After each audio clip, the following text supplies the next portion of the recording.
Thank you so much for checking out my channel, Wildlife Coaching Solutions, you living intentionally, fearlessly for every day, where I offer relevant and actionable solutions, tips, and recommendations regarding project management that you can apply to your personal, professional, and social life. So this week's video is all about successfully showing up on camera and some tips and strategies to help you do that with confidence, knowing that this can be a struggle for a lot of people. So let's get right into the video.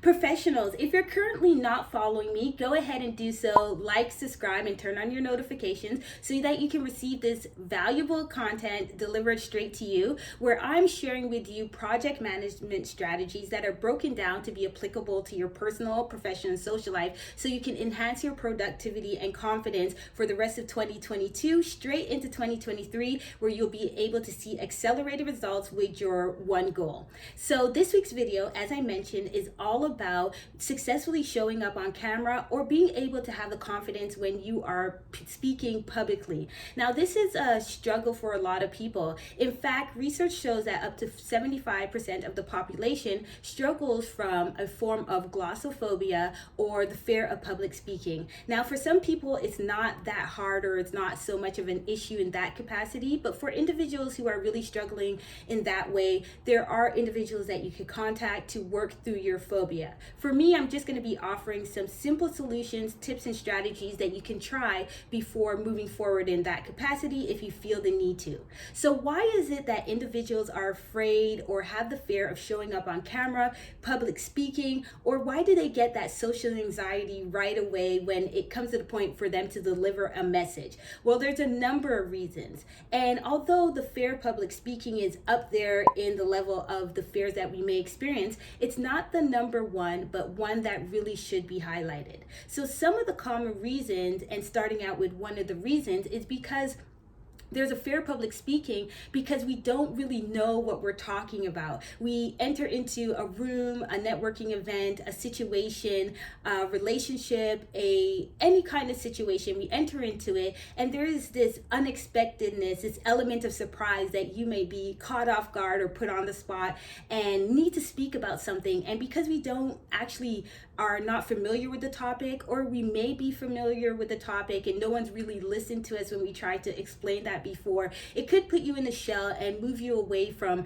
really having that confidence to speak up about the things that you know.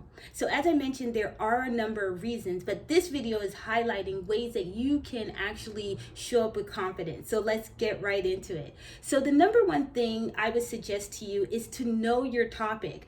A lot of people, when they don't know what they're talking about, they fumble, they get a little nervous, and they don't know what to say. But why not speak about things that you are familiar with, things that are of interest to you, your hobbies? And if you go ahead and speak about those kind of things repetitively, then you're going to build the confidence of speaking in front of the camera or in front of any individuals.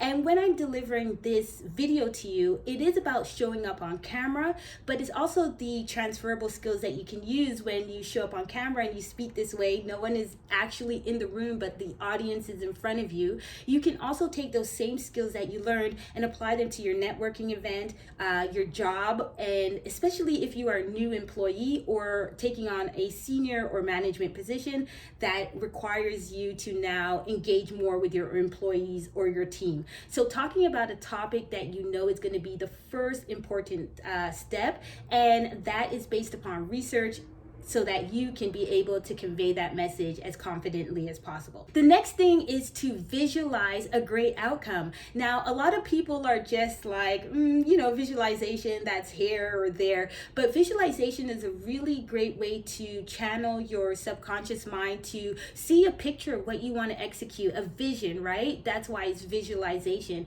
You have an end goal in mind, an idea of what you want to produce, what you want something to look like.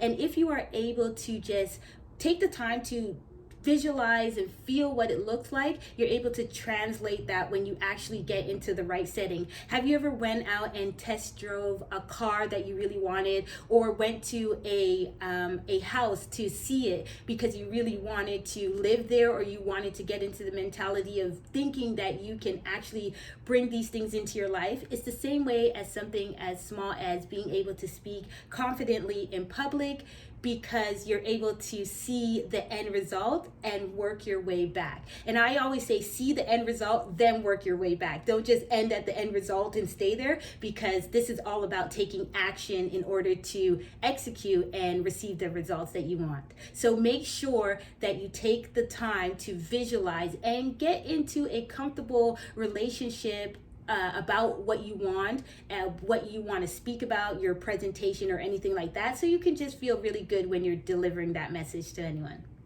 The next thing that I really want to highlight is don't fear the silence. Sometimes when we're delivering a message, there is a moment of silence so that you can convey the message and really hit on the point that you want to deliver. Now, if you are in a presentation or just simply showing up on camera like this, as I mentioned, the best way to practice is on camera, because there's no one really around you. If you make a mistake, you can stop your video, go back and edit it, and things like that. So it's really the rehearsal and the practice for when you have those presentations at work, you're in the front of a meeting, you're going for a conference, you're presenting or pitching something to a potential prospect. So having the confidence to know what to speak about slowly or fastly and speeding it up a little bit, but still remember there's going to be a moment of silence so that someone can receive the information you're giving out, and you can take a moment of silence if you feel that you're tripping yourself up or speaking too fast, so that you can slow it down, bring it back, and remember what it is that you really want to say. What are those key points that you really want to highlight to your audience so that you're able to get your message across while feeling good about it? Okay, a next suggestion is to focus on your audience. Now, some people would say the best way to deal with fear of public speaking is to what? Picture your audience naked. Now, I don't recommend that at all, so don't do that. But what you can do is think about the audience and how they are receiving your message and how you want them to receive your message. And that comes from the part about visualization, so that it can line up. You know, you can see a smile on your audience face, so you know that you're speaking about something that you may want to add on a little bit more points on. You may feel that your audience is just shaking their head like, no, this is not it. Then you might want to step into your next point that you want to highlight. But regardless of what you're doing, focus on the audience, and always remember there is also an audience within the audience that you're speaking to. So it could be good to have your major talking points, but also sub points that you want to speak about, because the audience may receive your message in different ways. Some people may like it, some people may not like it, and shifting up your perspective in the content or the message that you're delivering is going to help to create some variety. But always remember, even though you're doing that, the main point is for you to feel comfortable coming on camera, so that you can translate what you're doing on camera into real time. And I always speak about that. Media is great, and it's a platform for you to deliver a message, but going out there and interacting, networking, and speaking to people is always going to be a priceless experience that you get to experience. Okay, so my last point that I want to add on when it comes to ways to build the confidence and way to be successful when you're speaking on camera and showing up in camera is to know your room. This is also similar to knowing your audience, right? You want to know how they're feeling. You want to gauge them when you're giving your presentation or speaking. Is it too long? Is it too short? Is the information coming off right? And these are things you should really think about in the preliminary stage before you actually deliver your message on camera, that preparation stage.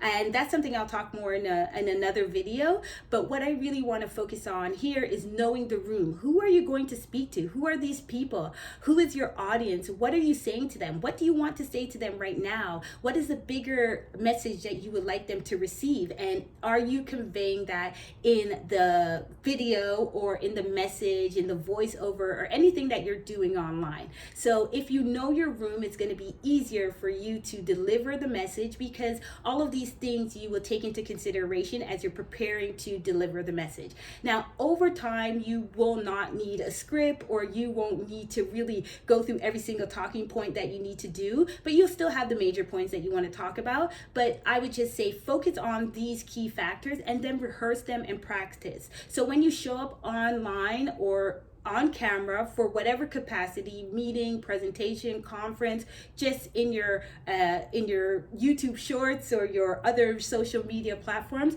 always think about the room. So for me, I'm delivering a content video to professionals who may be having a struggle or a difficult time with showing up on camera and wanting to successfully break past that barrier in their personal, professional, or social life. So I hope I was able to convey that message to you today. I'm so excited to bring you some additional content in the upcoming videos. So remember to like, subscribe, and turn on your notifications for upcoming videos about project management tips that you can apply to your personal, professional, and social life